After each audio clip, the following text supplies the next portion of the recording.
ค่ะสวัสดีค่ะมือนี้น้องเมียวกับมากับตัวอย่าง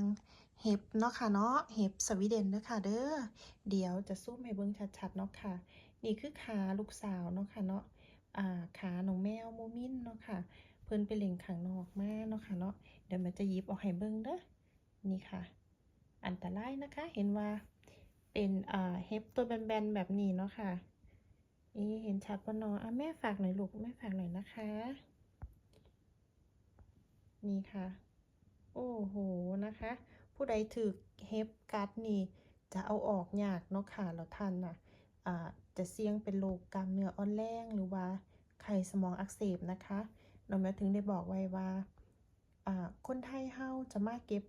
ผลไม้มาเก็บเห็ดขายหรือว่าแม้กระทั่งผู้ที่อาศัยอยู่ประเทศสวีเดนนะคะชอบเข้าป่าเนาะค่ะจะต้องฉีดวัคซีนของเห็บนะคะที่ชื่อว่า TBE เด้อค่ะเด้อนะคะ